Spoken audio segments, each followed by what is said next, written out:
Chapitre 20, le rien de la fin. Le mémoire, j'en ai fait toute une histoire, mais en fait ce n'était rien. J'avais noté cette phrase au tout début quand j'avais commencé à écrire, comme une phrase de motivation. Et en vrai, ce n'était pas vraiment rien. Ça a été plus d'1 an de travail et de réflexion. Alors, pas toujours et pas en continu, bien entendu, mais le rien a pendant 1 an été toujours pas trop loin dans ma tête. Il me faisait coucou au moins 1 fois par jour pour ne pas que je l'oublie. Et alors 1 an de rien, est-ce que ça fait vraiment du rien, du rien ? Le rien est censé ne pas être là, et il a beaucoup été là. Alors au lieu d'être une non-chose, est-ce qu'il n'est pas finalement devenu quelque chose ? Est-ce que tout ce que j'ai fait n'était pas un peu contre-productif ?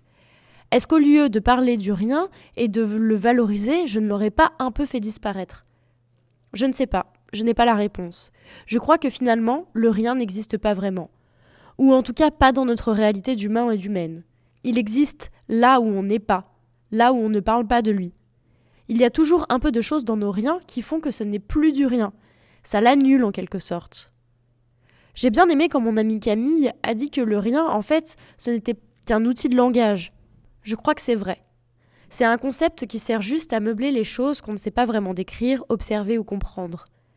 Dire qu'il n'y a rien, c'est un peu choisir la facilité. Mais ce n'est pas très grave. Et je ne crois pas que mon mémoire ait été inutile pour autant. Enfin pour moi en tout cas. J'ai adoré parler du rien. Je ne sais pas vous ce que vous en avez pensé, mais moi j'ai bien aimé. J'ai eu l'impression de faire la quête du rien. Chercher où était le rien, ou plutôt où il n'était pas. Réfléchir à ce que ça veut dire faire du rien. Il me semble qu'après toutes ces pages et ces minutes à parler, que le rien était un prétexte. J'aurais pu parler d'autre chose. Enfin le rien reste quand même mon sujet préféré. Qu'il existe ou qu'il n'existe pas. Mais je crois qu'un autre sujet aurait fonctionné aussi. L'important, ce n'était pas trop le sujet, mais comment j'avais envie d'en parler. Ça m'a fait plaisir de partager les choses que j'aime bien et les choses que j'aimais pas, les trucs que je découvrais et ceux que je ne comprenais pas. Un peu comme les influenceuses sur Internet en fait. Et puis je crois que c'était un peu une façon pour moi d'utiliser à bon escient ma colère. Parce que vous voyez, moi, l'art, je l'adore. Mais je le déteste aussi. J'adore la philo, mais je la déteste aussi. Et toutes ces choses qui sont parfois compliquées comme ça. J'éprouve un peu 2 sentiments contradictoires. Parce que tous ces concepts compliqués que j'ai essayé d'expliquer, y a plein de gens qui ne les comprennent pas. Et c'est normal, parce que c'est incompréhensible.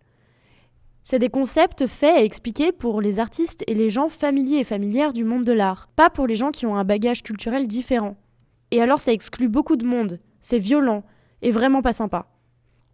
Et moi ça me saoule, parce que l'art et la philosophie, tout ça, c'est trop bien quand c'est bien expliqué. Ça n'a pas toujours besoin d'être dur. Alors comment on fait pour rendre ça accessible ?